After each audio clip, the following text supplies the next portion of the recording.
Hello everyone. So this is the second video in the mammogram series. This time I'm going to talk to you about what happened to me. Stay tuned. Hello, I'm Kate. Welcome to I Love 50, a channel dedicated to motivating and inspiring every single woman over 50 and beyond. Hello everyone, I'm Kate. So in my previous video, I explained a lot about what a mammogram is, why we have them, and I will link that video in the description below. So remember that a mammogram is a screening test for breast cancer, which uses special X-ray images, which detects abnormal growths or changes in your breast tissue. Apparently the risk of breast cancer increases hugely with age. And why is this? Well, one view is that cancer develops in more mature people simply because of our prolonged exposure to cancer-causing agents, such as sunlight, radiation, environmental chemicals, and substances in some of the food that we eat. According to the Dana-Farber Cancer Institute in Boston, risk increases significantly in age after 50, and half of cancers occur at the age of 66 and above. According to the American National Cancer Institute, 1/4 of new cancer diagnoses are in people aged 65 and over. This all seems pretty unfair to me. I mean, you've made it this far, right? In addition, changes in tissues and organs with advancing age can make your cell's microenvironment more favourable to the development of cancer. Other age-related factors that may play a role in the cancer's high incidence as we age include things like long-term effects of chronic inflammation, cancer-promoting DNA changes, less effective DNA damage repair mechanisms, and a weakening of the immune system, so it's less efficient at detecting and attacking cancer cells. So all of the above is a fairly compelling reason to go and get yourself checked regularly, right? So again, before we get started, everyone, please read the disclaimer that I'm going to flash on the screen here, because I do need to say, again, it's very important, I'm not a qualified or licensed medical or healthcare professional. I'm not giving personal healthcare advice of any kind here. You need to talk to your doctors to discuss what's appropriate for you. I'm just giving you a personal experience here. So now that that is said, I'm going to get going. And back to me. So I'll give you a little bit of background on this. My doctor had been on at me for about a year before I turned 50 to go for mammogram screening. It's time, Kate. And I was like, yeah, I'll get around to it. And I never did. It just went into the too hard box and I didn't make time for it. And then I got a frozen shoulder, which is a whole other video. And I couldn't go swimming, which was my thing. And I couldn't go for at least 8 months while this was at its worst. So, and I've been doing a little bit of jogging, and because of all that, I just got into the running thing more and more because it didn't hurt my shoulder. In fact, the shoulder loved the running, the sweatiness, the hotter it got, the less pain I was in. It was great. So I joined the park run community, and I did some longer and longer runs, just really got into it. I started to do a few organised runs, 10 kilometres, 14 kilometres, did the City to Surf here in Sydney, which is the largest fun run in the world, and I highly recommend it to everyone that you come over and do this. In my exuberance and victory of having done those runs, I decided in my wisdom to sign up for the Sydney 2020 Marathon. I had a pretty good idea of what I was letting myself in for. It gave me 14 months roughly to train and be ready for it.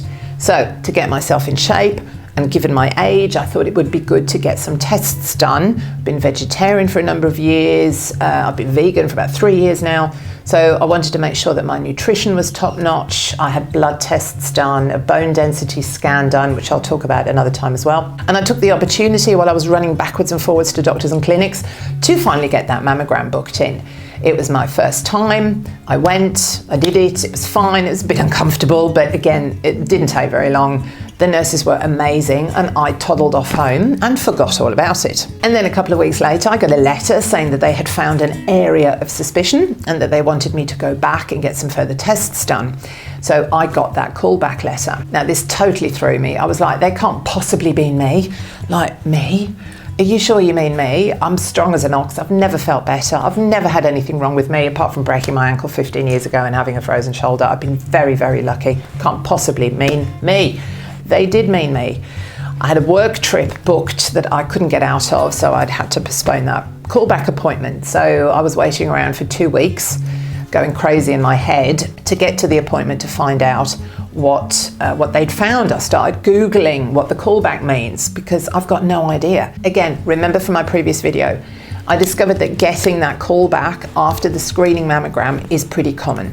Apparently it is most common in first timers. I'd read that statistic recently that about 10% of women get recalled. It's also common in women who haven't gone through that menopause yet. So getting that callback letter does not immediately mean that you have got breast cancer and that the doctors have found something awful. You know, they just have found something and they need to have a further look at it. So if it's your first time having that mammogram screening and they find something, remember that they have got nothing to go on, no previous imaging, they've got nothing to compare it to. So they're going to get you back in to get that checked. So having had the call back, I got to my appointment, I went to the clinic, they usher me in, fabulous women, I had more mammograms, I then had an ultrasound which was looked at there and then by the radiologist. And they can decide pretty much straight away whether you're all good to go or whether you need to have some further tests. Now remember that there's all sorts of things that they can find, and what they found with me is what they call calcifications. And calcifications are small deposits of calcium that show up on the mammogram as bright little specks and dots in the soft tissue background of the breast. The calcium readily absorbs the X-ray from the mammograms. And these calcium deposits typically don't develop into cancer, but they are markers of some underlying process that is occurring in the breast tissue. In most cases, the process is completely benign, not associated with cancer. And as people age, for example, there are more opportunities for benign cell changes that can lead to these calcifications, but they have to check them out. And the body is depositing calcium there for a reason. According to breastcancer.org, some of the other benign processes that can lead to these calcifications on mammograms include things like past injuries or infections to the breast, benign growths in the breast cysts, past radiation therapy, calcium buildup in the blood vessels inside the breasts. All sorts of things can cause these calcifications. So the radiologist reading your images has to figure out whether these calcifications have any features suggestive of an underlying cancer. So if so, additional testing is needed. Still, there's a really good chance that the calcifications turn out to be completely harmless, and being called back for these additional tests can be nerve-wracking, as discovered, but really important to try not to jump to these conclusions until the test is complete. So the radiologist looked at my imaging and decided that she still could not rule out underlying cancer. So decided that they would biopsy me. And this happened on the same day. They wheeled me in, they manhandled me. I had the most wonderful nurses, one of them stroking my arm, the other one stroking my leg, while this core needle went in, and they take a sample, which is then sent off to the lab. And I then had to wait a week for the results to come back, and this was really the worst time for me. I jumped to about every conclusion that there is. The anxiety really kicked in. I've done a lot of work over the years to deal with stress and anxiety, and I thought I was doing really well until this happened. And I really just don't think that I handled it very well. And this is the main reason why I wanted to start sharing this stuff. So I think the main mistakes that I made was that I didn't talk to anyone about it. I didn't want to worry anyone. And somehow I felt that by talking about it, it would make it real, which makes absolutely no sense whatsoever. I'm a pretty rational thinking kind of gal, bottled it all up. I was sick with worry. And of course I started Googling, so what do calcifications mean? What types are there? And I ended up on all these cancer forums, which made the whole thing even worse. I didn't sleep very much. I didn't eat very well, which is not great because I love my food. And then I started to worry about the level of worry I was experiencing. And I thought that the level of stress coursing through my body was probably worse than anything that they had actually found in here, which sounds ridiculous, right? So I was also harsh and judgmental with myself. It didn't feel ridiculous at the time. It felt very real. The clinic then called me to say that there was a delay with getting my test results and they needed to move that results appointment back a couple of days. There was just no end to it. And when you're going through this, you just want to know. You just want it to be over. Either way, whatever you're going to tell me, just let me know. I will deal with whatever life is going to throw at me. So as it turns out, the doctor called me the day before I was due to go back for that appointment to tell me that I didn't need to go back in. There was absolutely nothing wrong with me. They couldn't find anything. Be on your way, Kate, toddle off, we'll see you in 2 years. So the relief, of course, was immense. Thinking about the whole thing more rationally, you really have to realise that there are procedures that they go through, that they have to go through, that totally make it sound like you've got stage 4 cancer and you're going to die. Your brain goes into overdrive. but they have to cover all those bases. They can't tell you it's nothing to worry about, because although the chances are very remote, it might still be something, and they don't want to get sued or whatever, you know. And we all know someone, or know of someone, or know someone that has been affected by breast cancer. So they'll say things like, bring someone with you when you come and get your results. And I'm like, why? What are you going to tell me? Oh my gosh. You're going to tell me I've got stage 4 cancer and I'm going to die. And complete overreaction. I also then found out later that had they been really concerned about what they'd found, then they would have had me in a lot sooner. So the fact that it took so long, allegedly, was a good thing. They couldn't actually find anything, and they were just making sure and running through all these different tests that they had. That's what I was told anyway. And I thought, oh, if only I'd known. I then also really did try and think about what I had learned from the experience. Let's never waste an opportunity to grow. So that would be talk to someone, tell people, share the experience, let your friends help and support you. I do have a tendency to bottle things up. I tend to be the carer and the supporter, so I need to get better at that. Number 2, when you feel like your well-being is under threat, which is what it felt like to me, I had this overwhelming sense of how much I loved being on this planet and living. And we all have crappy days, and we have depressions, and some people have serious depressions.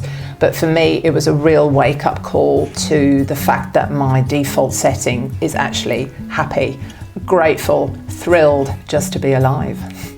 Number 3, I felt like a complete fraud for having been so worried when there was actually nothing wrong with me. Again, very harsh and judgmental, because to me it was real. And the feeling was there, but I had to really try and balance allowing that genuine feeling of distress that was there with more rational thinking. And that's been actually quite hard. Not to give myself a hard time over how hard I felt it was. So the main lesson for all of us, and to me, is talk. Share with what's going on. You'll find that a lot of people have had or are having the same experience and can help you. So many people, when I did actually start talking about this, said, oh, that's happened to me, or I know somebody that's such, oh yes, I've had a biopsy. And I'm like, why didn't I do this weeks ago? Share what was going on with me and giving people an opportunity to help me. So today's question is, have you had this happen to you? Tell me in the comments when, what happened. Are you okay? What was your experience like? And let's make this a whole lot easier for all of us. And I will see you soon. Yeah, I see why they do that now, actually. In Hollywood, this whole take 4, scene blah, mammogram, video number 2, text 3.